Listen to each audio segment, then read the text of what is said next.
Pessoal, boa noite. Vamos começando então. Aí o pessoal vai entrando, né? E aí a gente vai seguindo a nossa aula, né?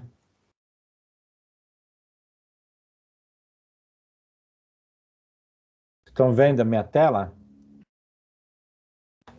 Sim, professor, estamos Ah, sim. legal. Então, queria pedir para vocês aí seguirem o que o Tárcio fez aí, né?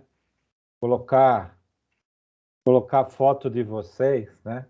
Que aí pelo menos eu começo a conhecer vocês pela foto, né? Não fica só a S, N, né? Alguns de vocês a gente já deu aula e já conhece, né? Mas tanto tempo longe nem lembra mais da fisionomia, né? O Luiz, né? LS, ó, eu só conheço vocês por LS, AS, né? O Natanael a gente já teve junto aí e tal, mas entra lá no Ava e coloca uma foto igual o Tarso aí para para a gente começar a reconhecer vocês. Quando voltar no presencial, a gente nem lembra mais, né? Tá bom? Tudo bem, professor. Vamos na dica aí? É simples, é só entrar lá no Ava e colocar uma foto.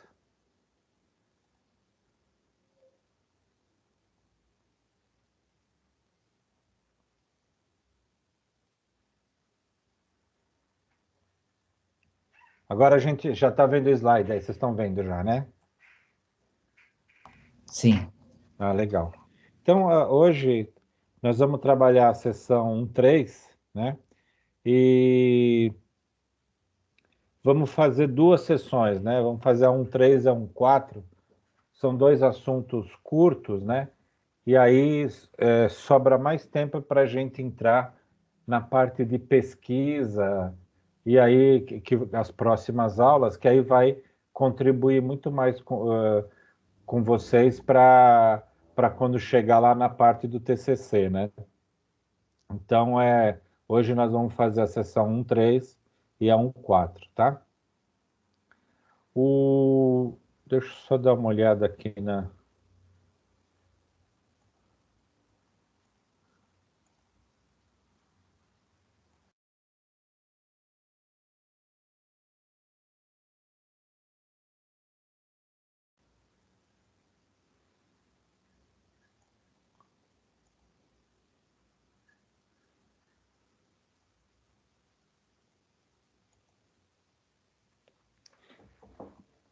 Então, vamos em frente.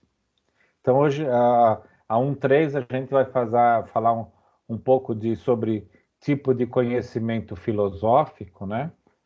Que é um tema interessante aí, né? Então, só reforçando, quem ainda não está no grupo do WhatsApp, se tiver colegas que não estiverem, vocês deem uma relembrada, passa para eles o link ou o QR Code, tá? Então, aí de algumas vezes vocês já devem ter ouvido essas duas expressões, né? Segundo minha filosofia de vida, eu defendo a seguinte filosofia, né? E isso muitas vezes algumas pessoas utilizam. Então, nesse sentido, de defender um determinado ponto de vista ou uma maneira de interpretar, né?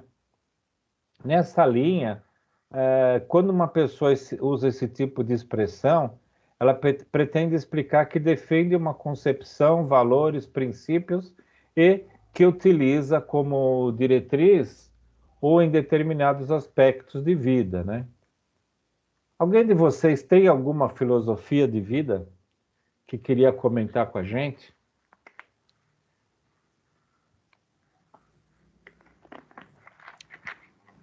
Filosofia de vida envolve também crença religiosa? Pode ser uma linha religiosa, né? Aquilo que você segue, olha, eu sigo a filosofia de determinada religião, né? E isso é minha filosofia de vida, né? É bem nessa linha mesmo, né? É um exemplo, né? Um outro ponto, né? A minha, a minha filosofia é a seguinte, né? Eu me preocupo com aquilo que eu consigo resolver, né? Aquilo que está na minha mão, aquilo que eu consigo dar andamento. Agora, o que depender dos outros, eu não posso resolver. E eu tenho que aceitar o tempo da pessoa, eu tenho que aceitar da forma que a pessoa vai fazer. Então, essa é a minha filosofia. Dessa forma de agir, eu não me estresso muito, né? Porque para mim é tranquilo, eu sei que o que depende de mim, eu coloco todas as forças, eu coloco todo o empenho para que aquela coisa aconteça. Então, eu faço planejamento, eu faço, me preocupo com determinados detalhes que possam ter problema.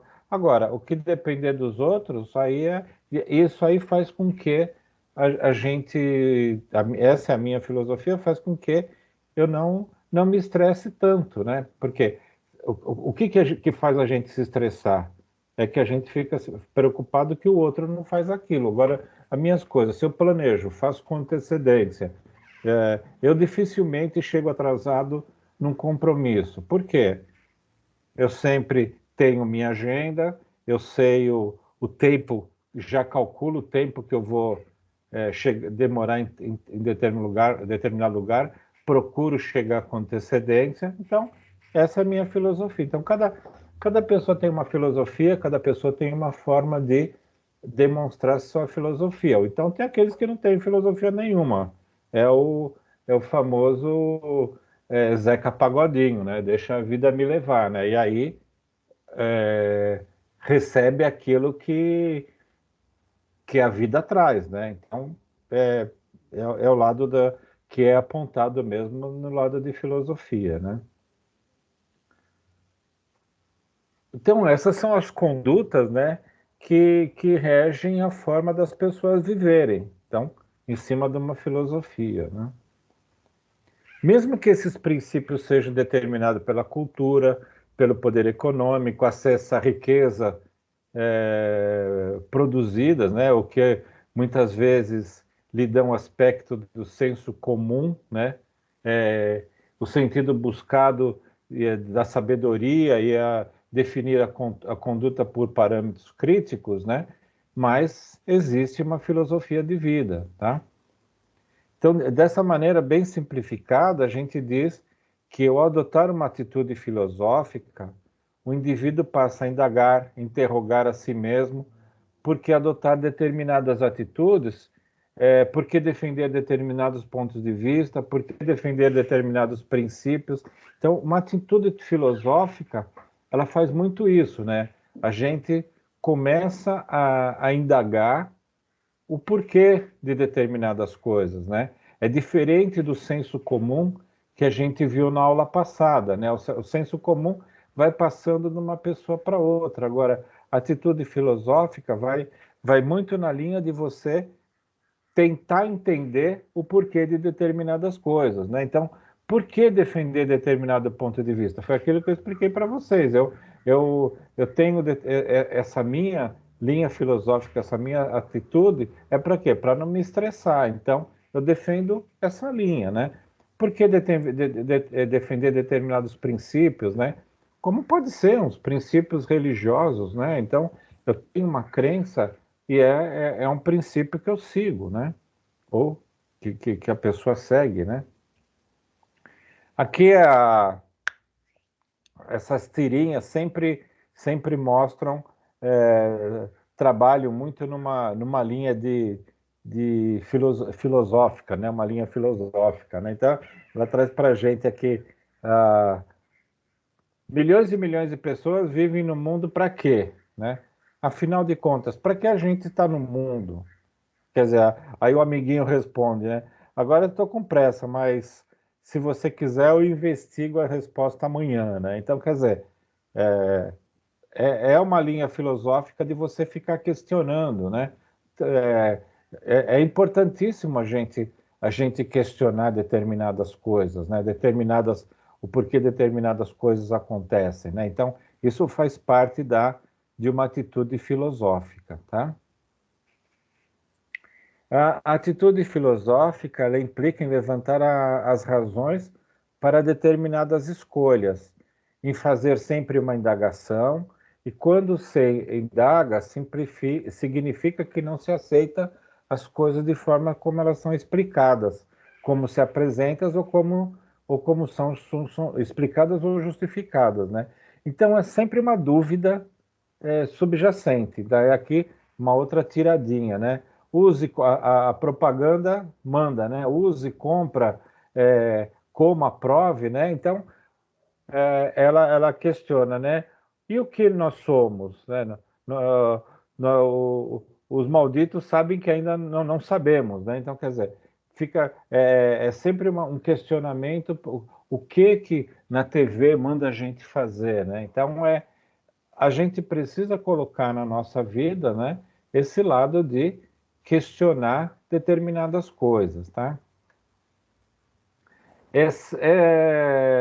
Essa filósofa, né, a Marilena Chauí, é uma importante filósofa contemporânea. Ela afirma que a atitude filosófica possui duas características, a positiva e a negativa, né? Então, pelo aspecto negativo, né, que não se refere ao senso comum, é sempre naquela linha, indo pelo lado negativo mesmo, né? Ao que questiona da verdade daquilo, questiona, mas será que é isso mesmo, né? Então, é um questionamento negativo. E pelo lado positivo, né? E aí acaba sendo um lado importante para a gente, é o lado de questionar a razão das coisas, buscar compreender o que são as coisas que cercam a vida de cada um, de onde vieram determinadas ideias que a gente julga adequada, e aí sempre buscando indagar os motivos de as coisas serem como são e não de outra forma. Por que é dessa forma e não de outra forma? Então, são dois sensos positivos, aspecto positivo e negativo, né? Aí tem aquelas pessoas que são sempre negativas, sempre contrários, né? Não toma vacina porque não adianta nada, né? A pessoa está questionando, está afirmando, né? Agora, por que o que a gente está vendo agora com relação à vacina, né? Quer dizer, a gente está percebendo que o número de pessoas, está um número grande de pessoas morrendo, né? Mas a gente está vendo reduzir o número de pessoas morrendo, o número de pessoas com doença reduzindo, né? Quer dizer, a gente pode afirmar de algum jeito que a vacina está fazendo com que isso reduza, né? Ainda as pessoas pegam, não é 100% que você consegue proteger, mas está protegendo. A gente está vendo isso nas estatísticas, né? Então aí a gente entra pelo lado positivo do questionamento filosófico, tá? E tem pessoas que questionam negativamente, olha, não vou tomar porque não interessa, e aí a gente vê pessoas indo pelo lado do negativo, tá? A gente pode dizer também que o aspecto negativo e positivo de uma atitude filosófica são faces de uma mesma moeda, né? Então, isso leva à atitude crítica do indivíduo. Então, esse lado crítico, mesmo sendo um lado negativo, é importante. A gente não pode ser uma pessoa que aceita. A gente precisa ter esse lado crítico. Através do lado crítico é que a gente aprende, né? Então, e aí essa filósofa ainda ela fala, né, que essa atitude filosófica requer tomar distância das coisas para analisá-las como se fosse da primeira vez em que estivesse observando. Então, a gente sempre fala, né, se a gente está dentro de um problema, a gente tem que sair de dentro desse problema para poder tomar uma decisão ou para poder entender melhor. Se a gente está envolvido naquele problema, muitas vezes a gente tá perto do problema e não consegue resolver. Por isso que essa filósofa,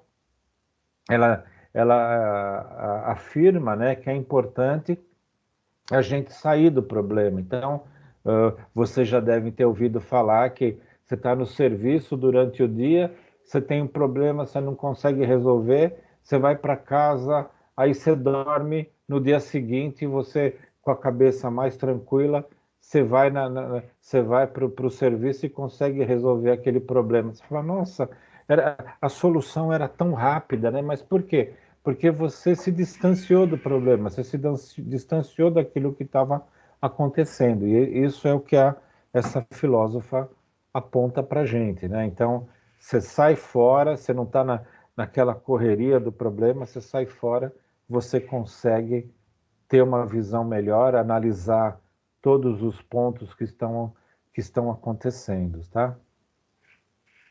Então, analisar as coisas do ponto de vista filosófico requer um método. Então, não é de qualquer forma que a gente faz essa análise, né?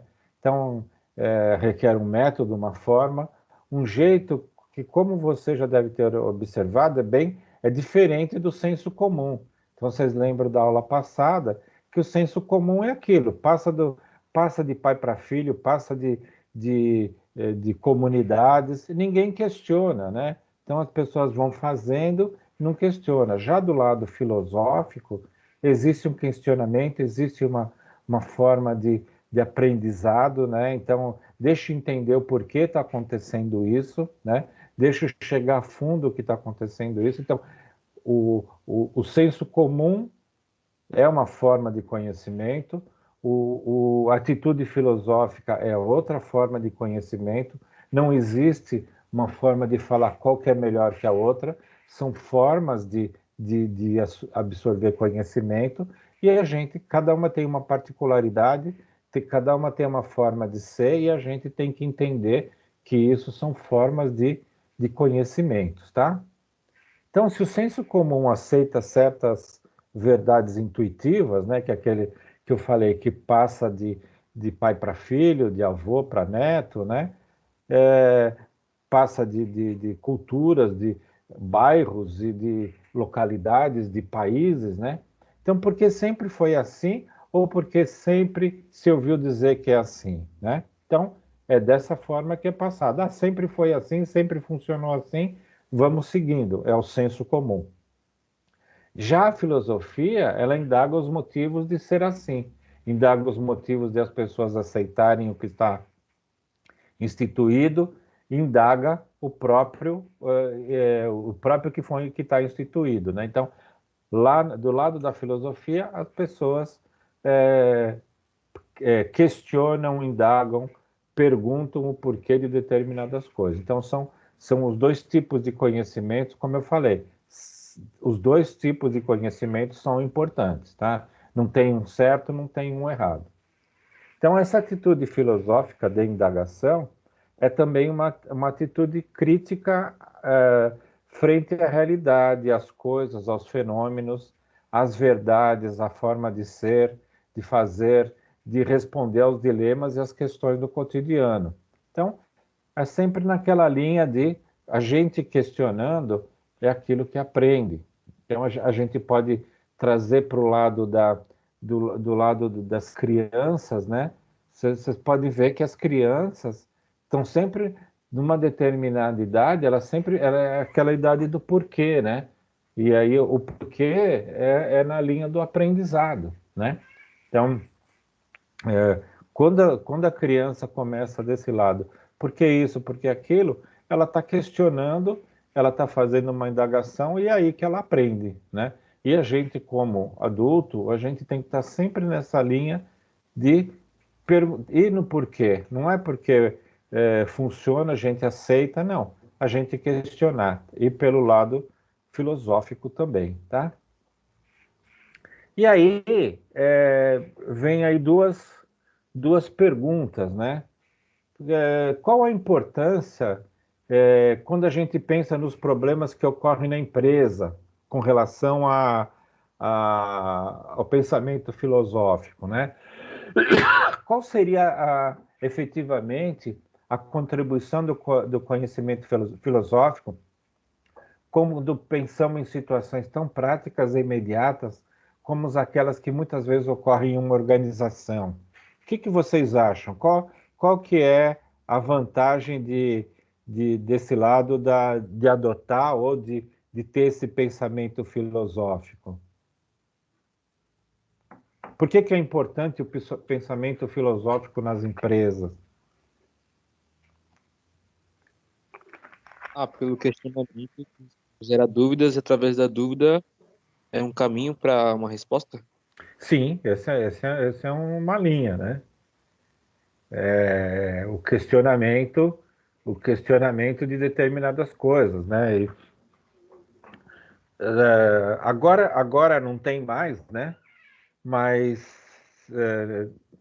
muito provavelmente vocês não devem ter pego isso, né?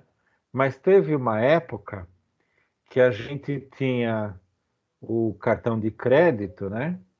A gente ia pagar com cartão de crédito, o pessoal tinha uma maquininha que colocava o cartão, tinha um papel, uma folha com papel carbono, né? E aí ele marcava ele passava uma coisa que apertava o seu cartão de crédito e fixava nesse papel, né?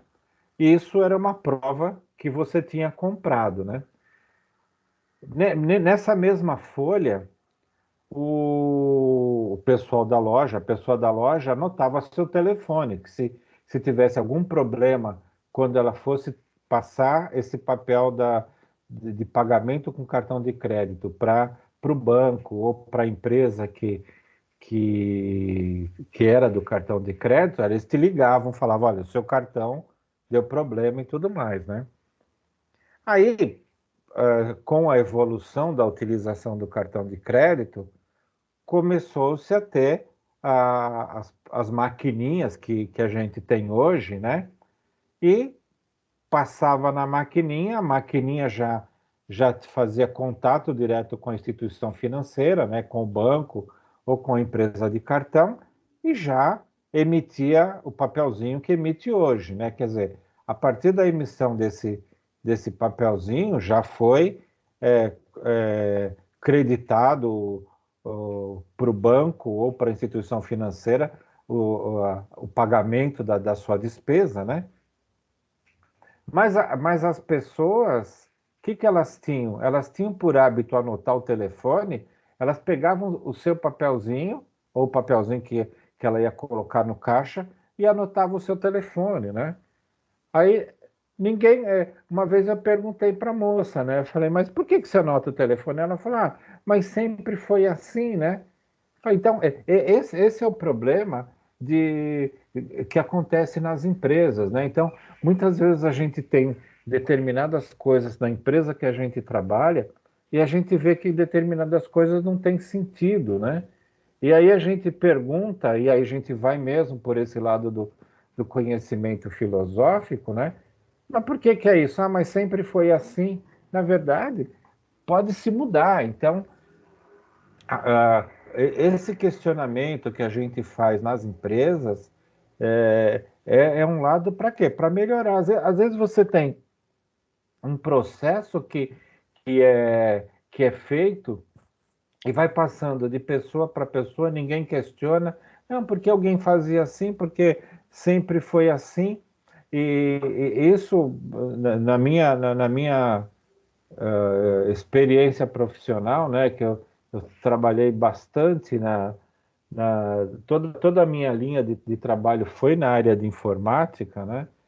E aí eu entrava numa empresa, saía de uma empresa, entrava na outra, aí você via um monte na época aí também se utilizava emissão de relatórios, né? Então tinham relatórios que eram processados no final do mês, emitiam, gastava inúmeras folhas impressas e falava assim, mas por que quem que olha esse relatório, né? Não, imprime todo mês imprime, não sei quem olha, quer dizer, ninguém nunca questionava. Então, muitas vezes era jogado, era gasto papel, gasto tinta de impressora, era gasto tempo de processamento e ninguém questionava, né? Então, esse lado de questionamento e a gente observar, né? A gente tem esse lado de observar as coisas, tanto na nossa casa, mas profissionalmente é o que fala, né? Então, esse lado profissional é importante a gente questionar, né? Questionar e sempre, numa hora de questionamento, você vai trazer melhorias para porque às vezes você pode chegar, reduzir um determinado custo, reduzir um determinado processo, porque você fez através de um questionamento. E a contribuição do pensamento filosófico é esse, é questionar, né? Então, esse é o lado do questionamento filosófico, tá?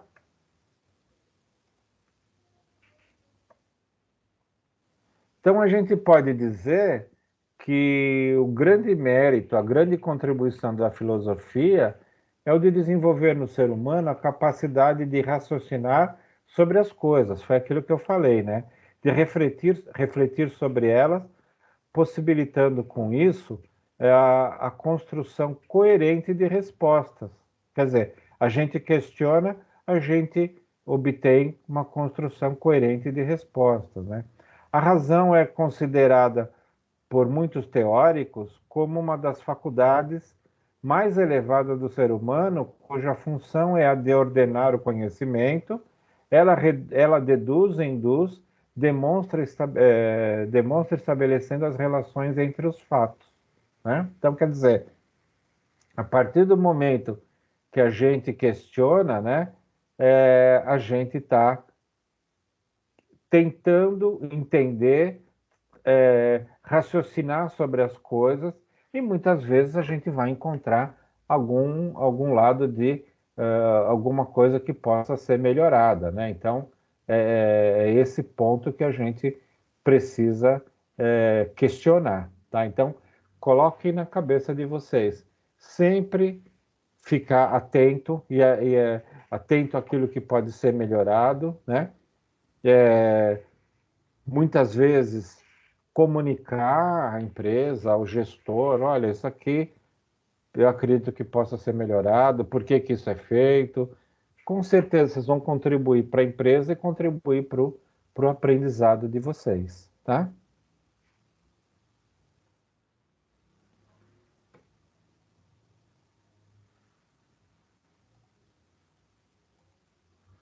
É, conhecimento filosófico, ele educa o raciocínio, uma vez que estabelece o espírito de análise como hábito, né? Contudo, não cabe ficar num filosofar sem objetivo, né? Então, quer dizer, a gente tem esse negócio, né? Que as pessoas falam, a pessoa fica filosofando, tal. Então, precisa se ter um objetivo na parte de filosofar, quer dizer, é questionar uma determinada coisa, né? Então, o pessoal fala, não adianta ficar discutindo o sexo dos anjos, né? Quer dizer, o pessoal fala, mas é masculino, é feminino, tal, fica, né? Então, é bem numa linha de objetividade. Então, a filosofia é importante no lado de objetividade, né? Sem responder e aí fica filosofando sem objetivo, sem responder às questões que são colocadas, né? Então, é sempre perguntar e sempre questionar, tá?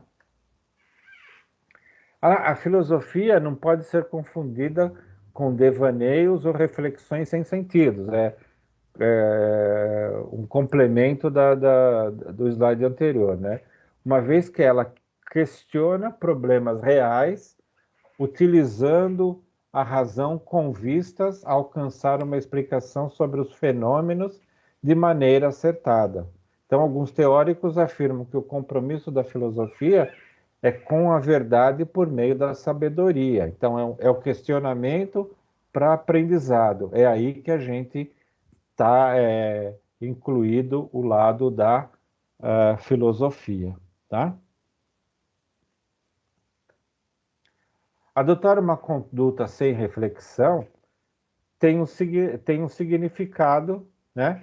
Sem reflexão, tem um significado, significa assumir posturas e atitudes por meio das quais repassamos para outra pessoa a responsabilidade por nossa escolha. Então, quer dizer, a gente começa a fazer uma determinada coisa sem pensar naquele significado, né? Isso aí é uma postura que a gente está passando a responsabilidade para outra pessoa, né? Então, isso aqui vai pela linha da gente fazer alguma coisa automática, né? Então, muitas vezes que é passado um trabalho para a gente e a gente faz aquilo automático, a gente pode questionar determinada coisa, a gente pode repensar aquilo que é feito, né? Ah, não, você encaixa esse parafuso sempre aqui, mas espera aí, eu não posso fazer isso aqui primeiro, né? Porque eu acho que se fizer essa parte aqui primeiro, vai ganhar tempo, né? Ou então alguém passa para a gente fazer um determinado trabalho numa planilha, não, você tem que fazer desse jeito, mas, sério, mas por que fazer desse jeito? Eu não posso fazer desse outro, eu acredito que vai ficar mais rápido, né? Então é o que fala aqui. Se você começa a fazer um trabalho sem reflexão, que sem nenhum questionamento, você vai passar a responsabilidade de escolha. Alguém já no passado fez isso e você está passando a responsabilidade de escolha para essa pessoa. E você pode melhorar, né? É isso que ele diz aqui, né? Junto com isso, né, a gente tem a ética, né, que a ética ela implica no esforço em compreender os motivos que nos levam a adotar essas condutas, se são adequadas ou não, e se precisamos adotar outras regras, né? Então, a ética, ela precisa ser trabalhada, ela precisa se trazer para o nosso dia, né? Então, hoje a gente vê muitas pessoas que não praticam a ética, né? E a ética está envolvida naquele lado. Você faz o seu trabalho mesmo que seu chefe não esteja perto, né? Você faz aquilo que é certo mesmo que não tenha o, alguém olhando, né? Então isso faz parte da ética, né? Você trabalhar em cima das regras da empresa, mesmo que não esteja ninguém verificando, isso faz parte da ética, né? Então, e isso são os motivos que nos levam a adotar a determinadas condutas certas ou erradas, né? Infelizmente, a gente está num mundo que tem pouco o uso da ética, né? Mas a gente, como ser humano que quer melhorar alguma coisa, a gente precisa fazer a nossa parte, né?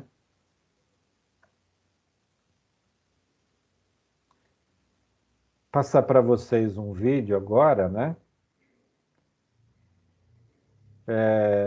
Do Mário Sérgio Cortella, que ele fala sobre a filosofia no dia a dia, tá? Vai trazer um pouquinho em cima dessa teoria que a gente falou, tá?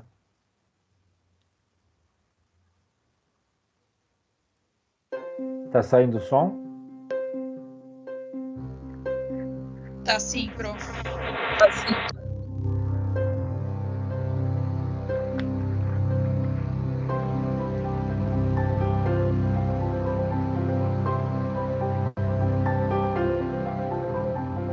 A filosofia ela nasce no dia a dia de um grupo de homens, né, no mundo antigo ocidental, naquele que nós chamamos hoje de Grécia, naquele mundo que era o mundo helênico há 2.500 anos, em que um grupo de homens e algumas mulheres, raras, que não eram tanto admitidas, se preocupavam em se perguntar sobre os porquês das coisas, isto é, a razão de ser das coisas, de maneira a ter uma vida que fosse mais consciente, que fosse mais pensante, que fosse mais raciocinada e não exclusivamente religiosa ou mítica ou lendária. Por que as coisas são como são? Qual é a fonte do poder? A vida tem um sentido? Os números no mundo da matemática, eles expressam uma verdade ou eles são uma invenção humana? Existe uma divindade? Existem divindades? Essas divindades, elas têm ação sobre nós? Qual é a origem do mal? Por que nós morremos? Quando morremos, tudo morre? Há algo em nós que persiste?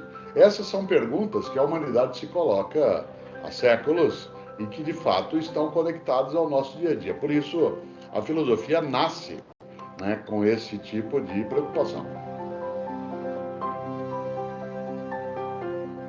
O pensador que criou a palavra filosofia foi Pitágoras, né, o grande matemático que enxergava nas realidades matemáticas, especialmente nos números, uma certa ordem. E, portanto, uma ordem que o humano, a humanidade, no seu dia a dia, poderia compreender, capturar, utilizar. E por isso, sim, a filosofia ela está ligada às nossas grandes indagações. Muita gente diz que nós precisamos de filosofia para aprender a pensar. É claro que não, né? Porque pensar é um atributo atávico da nossa espécie. Nós nascemos com essa possibilidade, mesmo que a filosofia não existisse, isso seria possível. Outros diriam, não, pensar é pensar bem, não é como pensa, por exemplo, um outro ser, como pensa um outro animal. Mas não necessariamente, porque você pode pensar e pensar mal, e a filosofia também tem e teve os seus maus pensamentos. Por exemplo, vários filósofos equivocados. O nazismo tinha seus filósofos, as ditaduras têm os seus filósofos. Nem sempre o pensar filosófico é o bom pensar e nem sempre ele é crítico. A filosofia ajuda a indagar, escapar de algumas obviedades e introduzir na vida algo que é necessário para crescer, inovar, avançar, que é a suspeita. A suspeita em relação ao modo como as coisas são, será que elas são desse modo, de fato, filosofia se assemelha um pouco a algo que sai do óbvio e, portanto, entra para nós, né, numa outra percepção. Mas saber colocar ponto de interrogação naquilo que parece óbvio é um movimento filosófico.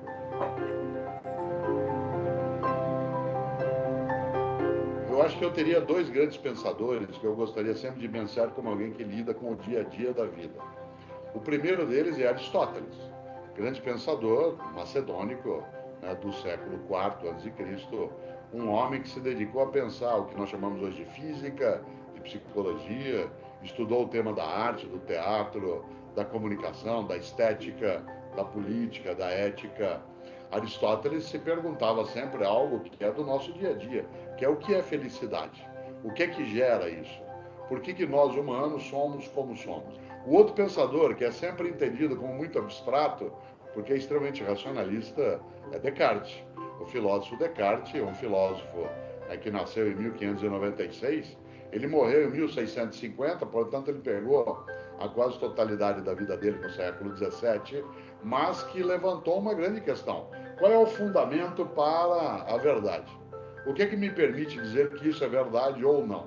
Isto é, onde eu apoio o edifício sobre o qual eu vou construir os conhecimentos que entenderemos como verdadeiros sobre qualquer coisa da minha vida. E Descartes chega a uma conclusão que hoje é até colocada quase como óbvia, mas que não era quando ele discute, que o único fundamento para eu chegar, né, à própria ideia de verdade é começar duvidando. Afinal de contas, se eu coloco tudo em dúvida, aquilo que for indubitável, que não puder ser duvidado, é o ponto para eu construir a verdade. E Descartes chega a uma conclusão racional. A única coisa indubitável é a própria dúvida. E nesta hora, claro, o pensamento cartesiano, ele se constrói sobre a possibilidade de, duvidando, perceber que se pensa. Descartes tem uma preocupação muito prática. Ele começa a estabelecer no discurso do método, que é uma obra dele especial, quais são os caminhos que a gente deve seguir para, por exemplo, resolver um problema.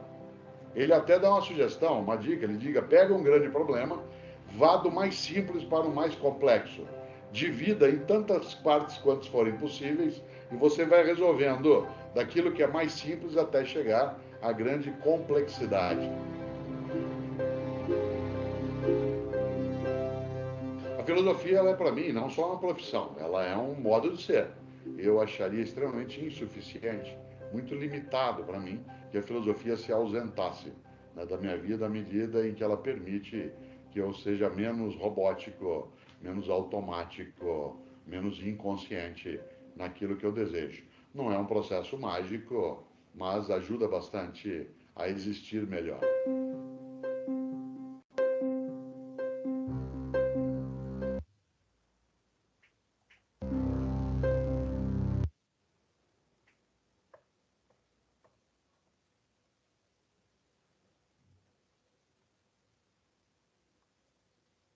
Melhorou um pouco o entendimento de filosofia, pessoal?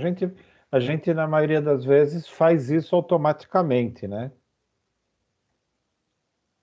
Alguém quer comentar alguma coisa?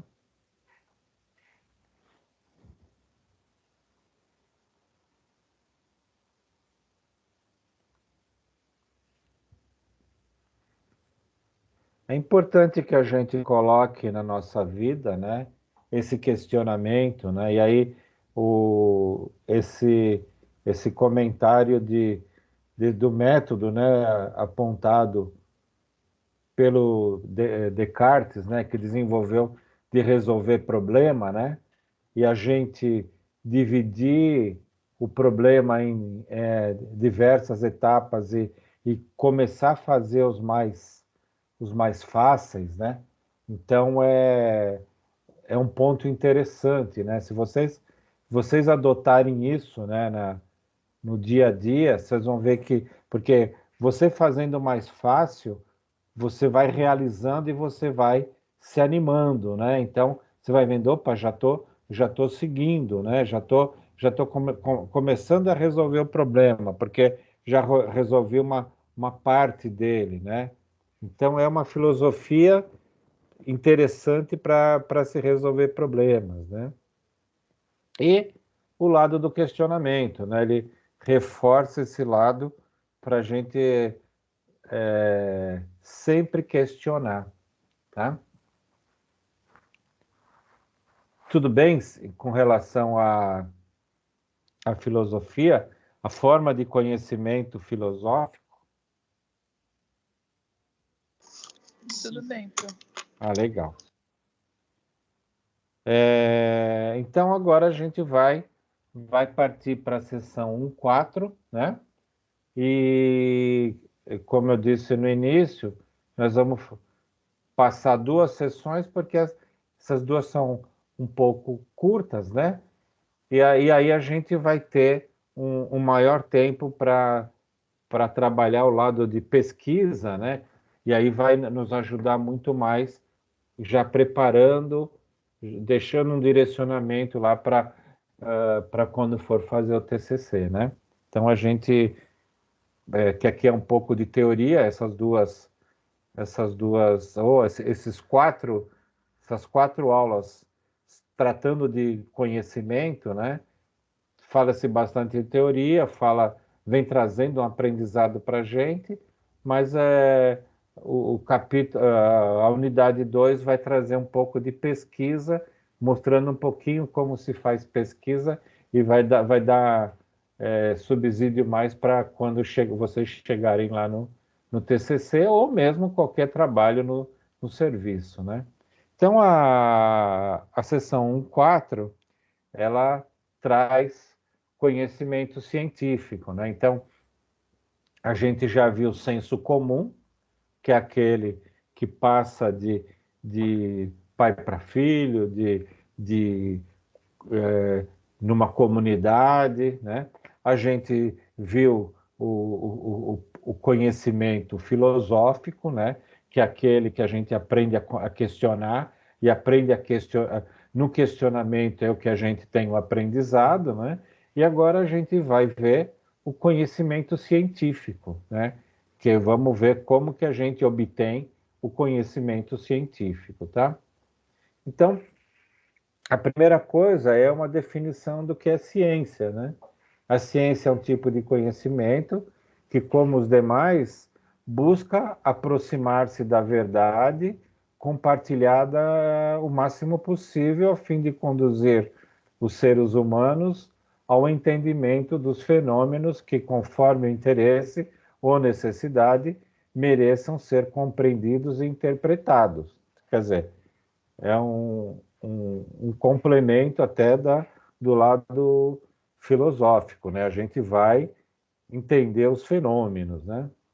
Então, o Lucchesi, o autor Lucchesi, ele afirma que o conhecimento científico pretende esclarecer as ocorrências do universo, produzindo um entendimento de parcelas do mundo, identificando as conexões lógicas entre os componentes desse fenômeno. Então é aquilo, né? Entender por que dá o trovão, por que a água, numa certa temperatura, vira gelo, numa certa temperatura evapora, né? Então, é tudo isso. Logicamente, o que isso vai trazer, vai apresentar esses fenômenos, e é a ciência que nos explica isso, né? Por que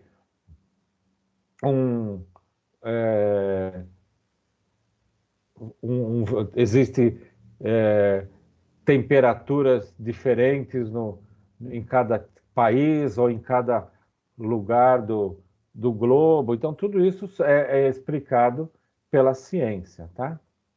Então, conhecimento científico, ele tem como objetivo não somente os fenômenos naturais, mas também os fenômenos sociais. Quer dizer, a gente, do nosso lado, da administração, né, a gente estuda os fenômenos sociais. Então, por aqui a gente consegue justificar, através de pesquisas científicas, né, a gente pode descobrir o lado dos fenômenos sociais. Não sei se todos vocês já tiveram a disciplina Teoria da Administração, né? Que a gente tem alguns pensadores que, na época que começou a se ver os artesãos começaram a vir para as cidades, começaram a trabalhar em fábricas, né? E não tinha nenhuma organização de como trabalhar. Então, alguns pensadores da administração começaram a fazer estudos do tempo de produzir determinada peça, começaram a identificar que se você cronometrasse o tempo, se você colocasse especialistas ou trabalhadores fazendo só um tipo de trabalho que ia ter maior produtividade, que aí era transformar a pessoa em especialista. Então, esses são os fenômenos sociais que estão ligados à nossa área, né? Então, podendo dividir os campos do conhecimento científico em ciências empírico-formais, ciências formais e ciências hermenêuticas. Nossa, cada nome, né? Então, eu trouxe aqui a explicação de cada um deles, né? Então, as ciências empírico-formais, ela traz o conhecimento tende a ser descrito explicativo, busca-se as relações causais entre os fenômenos, então, que trabalha os fenômenos da natureza, né? Os objetivos ideais, que são as ciências formais, ela procura o conhecimento descritivo implicativo, busca-se estabelecer as relações e implicações lógicas entre os elementos ideais e abstratos. E os fenômenos culturais, que são as ciências hermenêuticas, que é o conhecimento descritivo compreensivo, que busca obter a compreensão da situação pela vivência do seu significado, né? Então, quer dizer, nós estamos aqui do lado da administração, nós estamos aqui dentro das hermenêuticas, né? Fenômenos culturais e tudo mais, tá? Então, aqui é a forma que a ciência estuda os fenômenos, tá? Então, o que ele traz para a gente também, né? A descoberta, como o próprio termo permite inferir, é deixar algo à vista. Então, sempre que é descoberto uma determinada coisa, né? Deixa aquilo à vista. Então, tornando-o desnudo de tal forma que é possível efetivamente conhecê-lo. É nesse ponto que se produz a ciência. Uma vez que, se num primeiro momento tinha-se uma visão do fenômeno, com o desnudamento, temos dele uma nova concepção, um novo entendimento. Quer dizer, foi aquilo que eu comentei do gelo, da água, né? Você tem a água em líquido, né? Aí, de repente, você vai para os polos, você vê o gelo, né? Você vê em lugares que quentes, que vira vapor.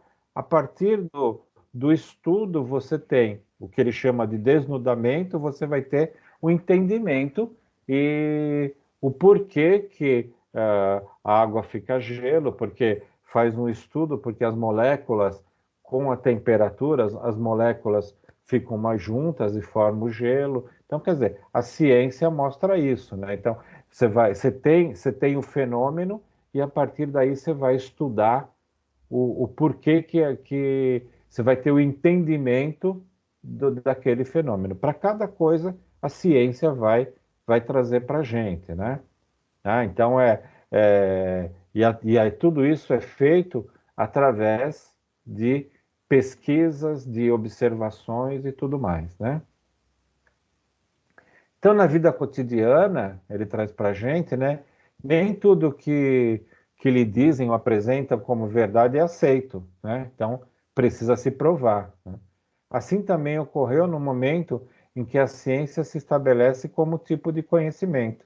As observações acidentais não produzem uma lei, uma teoria tanto naquele momento quanto hoje. Acontece que atualmente temos, por meio de métodos científicos, os passos que levam à certeza sobre algo. Então, quer dizer, sempre que a gente vê uma determinada coisa, mesmo que você descubra acidentalmente, você precisa provar, precisa repetir determinada situação para se provar aquilo acontecido, né? Aquele fenômeno, tá? Isso faz parte da ciência. Sempre na ciência você precisa reproduzir determinado fenômeno através de estudo com explicações científicas para poder ter o conhecimento, né? Então, o método experimental, e aí é o que a ciência nos apresenta, né? O método experimental, então a gente precisa seguir esse lado, né? De fazer o experimento. Então, o método experimental segue algumas etapas. Inicialmente, a observação e dúvida, de maneira que a falta de informação sobre um determinado fenômeno leva a uma indagação e a um problema, né? Então, quer dizer, a partir do momento que a gente vê um determinado fenômeno, a gente quer descobrir alguma coisa, a primeira coisa é um problema, né?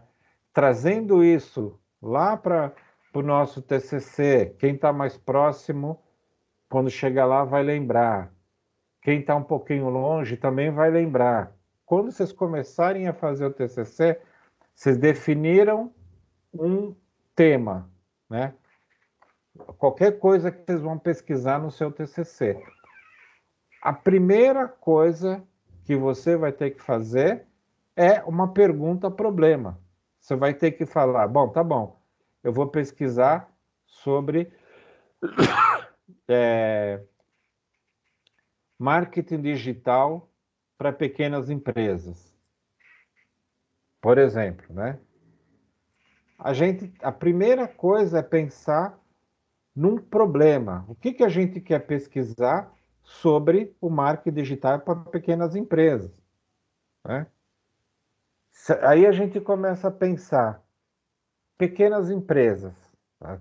Marketing digital para grandes empresas, a gente fala, poxa, as grandes empresas têm uma área de marketing, tem uma área de tecnologia evoluída, tem pessoas capacitadas e uma pequena empresa, né? Então, que pergunta, problema, o que a gente precisa pesquisar sobre esse assunto para pequenas empresas, né? Então, por exemplo, como as pequenas empresas podem ser competitivas com marketing digital? É uma pergunta, problema, né? Quais os caminhos para a pequena empresa implementar marketing digital nos seus processos? Vocês conseguem fica claro esse lado que a gente tem lá, marketing digital para pequenas empresas, mas a gente precisa criar um problema. A partir do momento que a gente criou essa pergunta-problema, a gente pode começar a fazer pesquisa sobre o assunto, né? Então, o que nós vamos fazer? Porque a gente não sabe nada, né? É o que ele está dizendo aqui, o método experimental. A gente não sabe nada sobre o assunto, né? Então, o que nós vamos começar a fazer? Em cima da nossa pergunta-problema, nós vamos começar a ver autores, né, que escrevem sobre marketing digital. Dentro do livro de marketing digital, muito provavelmente eles têm lá um capítulo sobre pequenas empresas ou microempresas. E aí, o que a gente vai fazer? A gente vai ler aquilo ali, vai aprender e vai escrever no nosso trabalho, né? A primeira, então, isso vocês têm que ter quando chegar lá para fazer o TCC ou para fazer qualquer trabalho, mesmo que vocês queiram desenvolver um trabalho na empresa de vocês, a primeira coisa é uma pergunta, problema ou um problema, né? Vocês não podem sair pesquisando tudo se vocês não têm um problema para resolver, né? Vamos supor que vocês trabalham numa empresa, uma empresa de qualquer tipo de empresa, e vocês vão chegar e falar assim, olha, os custos de, de transporte estão muito altos. Qual que é o seu problema? Como reduzir os custos do transporte. A partir daí, vocês vão começar a fazer observações, tá? Qual que é o segundo passo, né? Levantamento das hipóteses ou respostas provisórias. Quer dizer, você identificou um problema, você começa a colocar uma hipótese daquilo que você acha. A hipótese ou resposta provisória é aquilo que você acha. O que você acha não quer dizer que é a verdade, é o que ele coloca aqui. Respostas provisórias, hipótese. Hipótese é sempre naquela linha o que você acha, né? A terceira parte, você parte da sua hipótese, né? E você vai começar a construir respostas plausíveis, que possam ser verdades, tá? Aí você vai fazer o quê? Você vai testar essas hipóteses. Você cria situações para testar, né? De modo a verificar se respondo adequadamente ao problema apresentado. Então, vamos voltar para o caso dos custos do transporte, né? Então você começa a pensar lá, tá caro o nosso custo porque nossa frota está velha, tá, carros antigos, né? Que mais pode ser? O combustível está caro. Pensando no processo, nós não temos um plano de rota de transporte bem elaborado. Então, a gente criou 3 hipóteses. A partir dessas hipóteses, a gente vai começar a levantar os dados, né? Como que a gente justifica que a nossa frota está antiga? Aí você começa a olhar lá, olha, o caminhão mais novo que a gente tem é do ano 2000, já tem 21 anos. Opa, então começa a testar a hipótese, né? A nossa rota de... Nossa, cada caminhoneiro faz uma rota para uma determinada cidade, né? Então a gente não tem uma rota de transporte. Então, tudo aqui é naquela linha, é testar as hipóteses. A gente está dando aqui um exemplo mais ou menos simples, né? Mas muitas vezes a gente levanta umas hipóteses que não é bem aquilo. Quando a gente começa a pesquisar a fundo, a gente vai ver que não tem nada a ver com aquela hipótese que a gente levantou. Mas é um caminho para se fazer um método experimental. E uma seguinte, né, a depender do problema colocado, serão diferentes formas de testagem das hipóteses, delineando o caminho da experimentação, né? Então, aqui a gente tem um quadro de como que a gente faz um método experimental, né? Então, a gente identifica o problema, ou cria uma pergunta-problema, ou aquilo que a gente quer pesquisar, a gente levanta possíveis hipóteses, aquilo que a gente acha, aí a gente, através dessas hipóteses, a gente começa a pesquisar mais a fundo, testa essas hipóteses, e aí depois dessa testagem, a gente vai identificando o nosso problema e vai respondendo o nosso problema. Ficou claro esse lado do método experimental, pessoal? Sim, professor, bem claro. Legal. Então como você pode observar, a ciência precisa de comprovação, né? Então, o método precisa de comprovação. A gente não pode ir pela linha do achômetro, né? E essa comprovação requer vários procedimentos, uma vez que, se assim não for feito, não há como classificar o conhecimento produzido como científico. Então, a gente só pode ter um conhecimento científico se a gente teve uma comprovação, tá? Nesse sentido, podemos caracterizar o conhecimento científico com especificidades que o diferenciam dos até aqui apresentados. Então, a gente tem o conhecimento pelas causas, busca pela profundidade em suas conclusões, tem uma finalidade prática e que também é teórica, seu objetivo é delimitado e busca exatidão. Então, essa é a linha do conhecimento científico.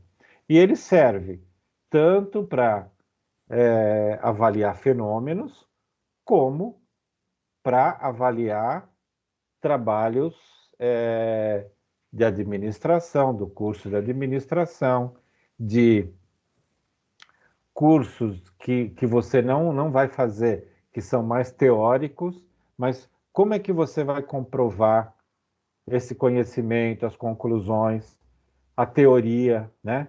Você vai buscar autores que escreveram sobre determinado assunto, né?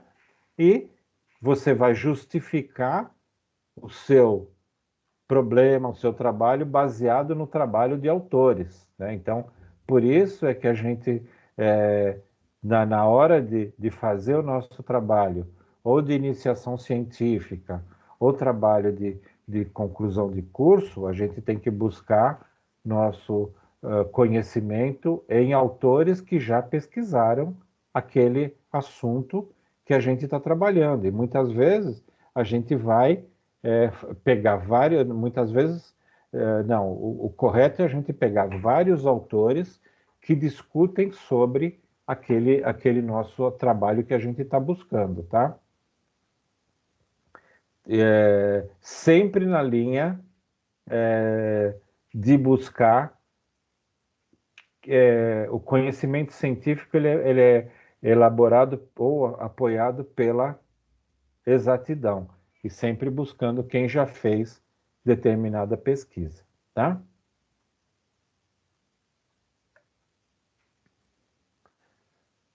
Passar mais um vídeo aqui, né?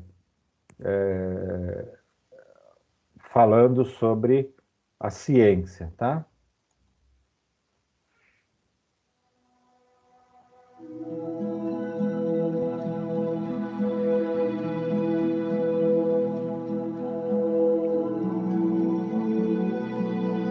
Isto é para os loucos, os desajustados, os rebeldes, os criadores de caso, os que são peças redondas nos buracos quadrados, os que veem as coisas de forma diferente. Eles não gostam de regras, e eles não têm nenhum respeito pelo status quo. Você pode citá-los, discordá-los, glorificá-los ou difamá-los. A única coisa que você não pode fazer é ignorá-los. Porque eles mudam as coisas, eles inventam, eles imaginam, eles curam, eles exploram, eles criam, eles inspiram, eles empurram a raça humana para frente. Talvez eles tenham que ser loucos. Como você pode olhar para uma tela em branco e ver uma obra de arte? Ou sentar em silêncio e ouvir uma música jamais composta? Ou olhar para um planeta vermelho e ver um laboratório sobre rodas? Enquanto alguns os veem como loucos, nós vemos gênios. Porque as pessoas que são loucas o suficiente para achar que podem mudar o mundo são as que de fato mudam.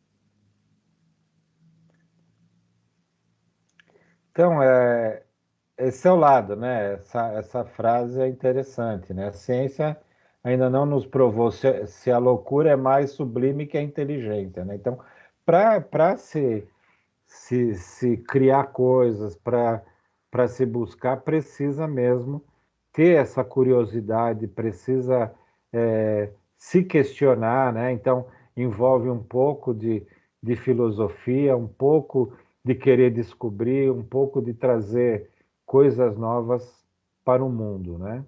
Então, a ciência é o outro elo de conhecimento para a gente, tá? Tudo bem aqui, pessoal? Tudo sim, professor. Tudo pronto. Vocês vão partir para a linha... Oi. Vocês Boa noite. Vão partir para a linha da loucura e começar a inventar ou não? É que eu queria. Tem que sair da caixinha, né, professor?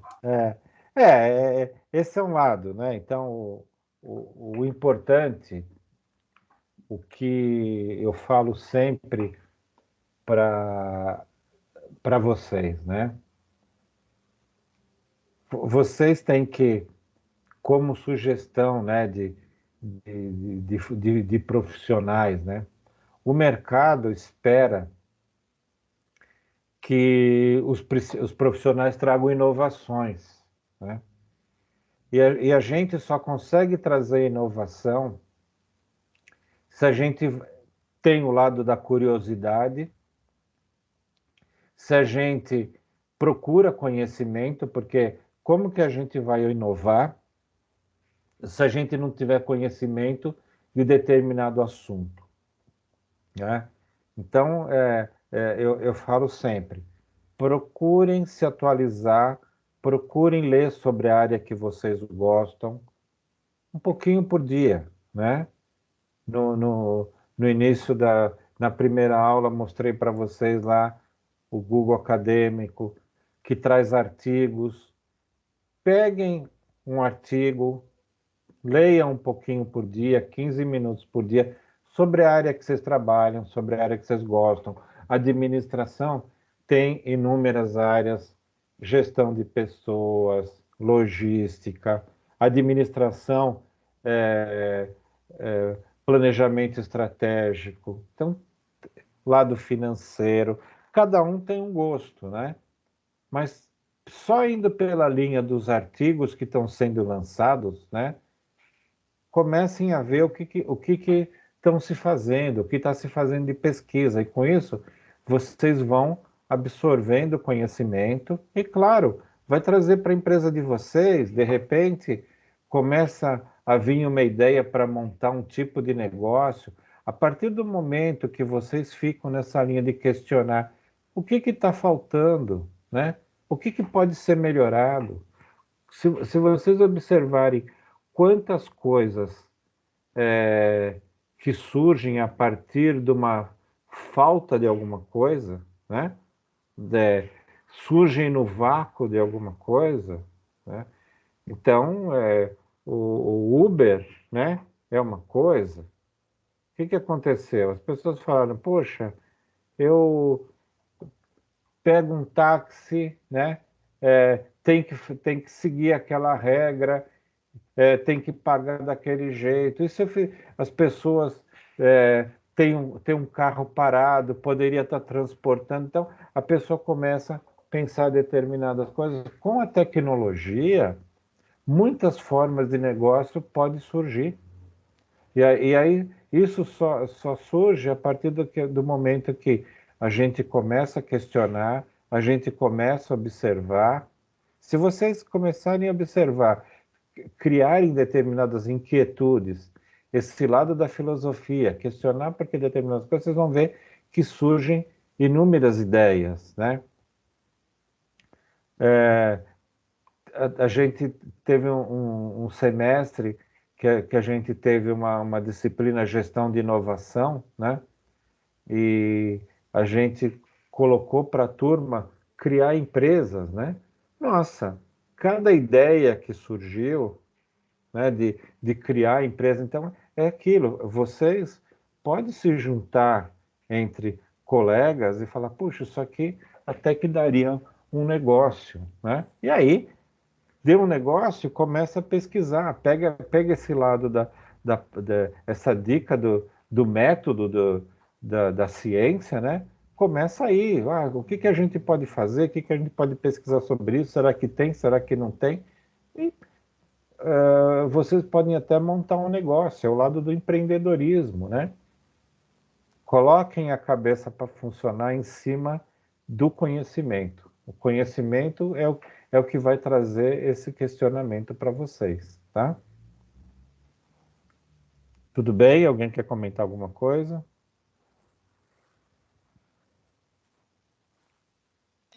Acho que tranquilo, tá? Pode Tranquilo, seguir. né? Então vamos lá. Então, naquela nossa linha, vamos trazer algumas questões do AVA, né? Então vamos lá. Uma primeira, né? Ao contrário do que muitos pensam, a ética, apesar de seus aspectos filosóficos, é uma disciplina prática. Escolha entre as alternativas seguintes a que melhor define o comportamento ético. Escolha uma, né? A, B, C ou D, ou E. Dei uma lida.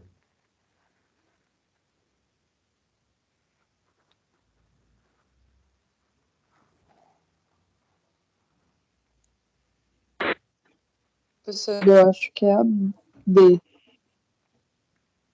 Acho. Concordam? Discordam? Não conseguiram ler? Calma mais um minutinho, por favor.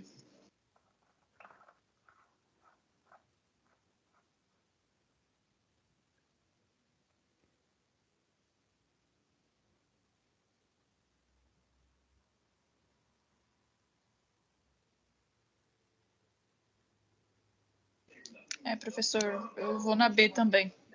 B de bola. B de bola, né? Todo mundo concorda?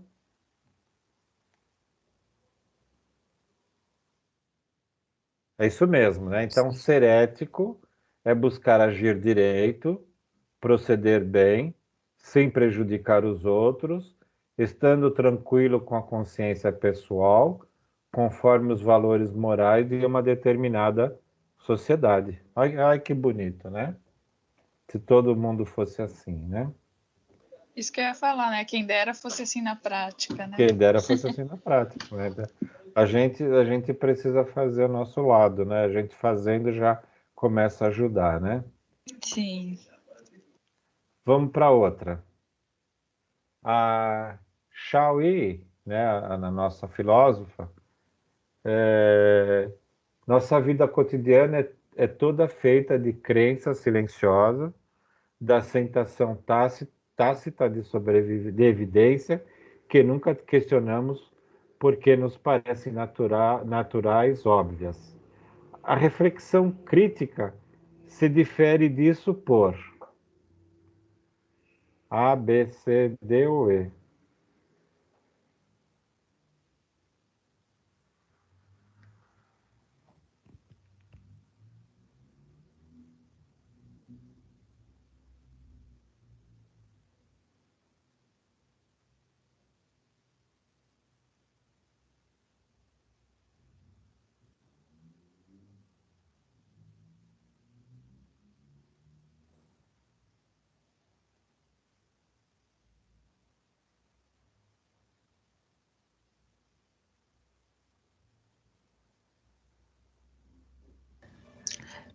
D, professor. Qual? D, de dado. D de dado.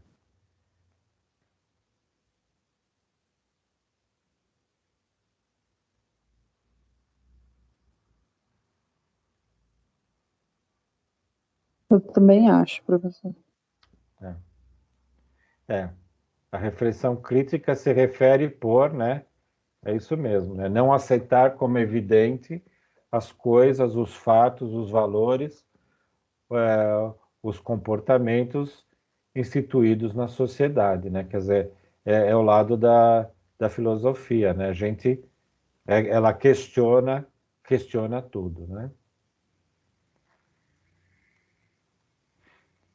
Bom, então, como atividade do professor, né? Vocês respondam as unidades 1S3 e o 1S4, né? Vamos adiantando essas atividades aí, né? Vou repetir aqui o que eu falei no início, né? Pedir para vocês colocarem uma foto no AVA igual o Tárcio, né? Para eu ver quem é quem, né? Ó, olha como eu vejo vocês, né? A Fernanda FL, né? Se eu encontrar ela na rua, vou ter que olhar a carinha dela FL, né? Então, coloque uma fotinho para a gente ver como vocês, tá bom? Vamos fazer isso? Ô, Professor. Ai, professor, pode Oi, deixar, pro. professor, fala. mas tem que colocar essa foto aí no Teams, né? No AVA, é no AVA, né? É no AVA, né, Tárcio? Não, no Ava a minha já tá e não tá aparecendo aí. É. Não tinha. É no Teams, é? É desvinculado, eu acho, né, professor? Realmente precisa ser no Teams, No Teams, na é? conta que está logado aí. Aqui na conta que está logada do Teams, é. Então, professor, eu não tenho acesso a esse Teams, eu uso pelo navegador. Desde o Entendi. semestre, desde quando eu entrei na faculdade, eu tenho problemas para acessar o Teams. Minha senha Tá. que eles me passam nunca funciona. Eu vou dar uma olhada então como que faz para colocar foto, né? Para ter. Ou então a gente combina, né? Um dia vocês passam perfume e abrem a câmera para pelo menos a gente ver quem é quem, né? Legal também, pro. Também, né? Então, abre a Boa câmera, ideia. tá? Porque ó, olha como eu vejo vocês, ó, né? É triste, não é? Sim, professor. Professor, é Verdade. engraçado que a minha tá aparecendo para mim, porque eu entro pelo. Eu A entro sua pelo foto Teams da minha aparece, né? empresa e tá a minha foto, e você não aparece. Eu vou dar uma pesquisada, então, onde que tem que pôr a foto.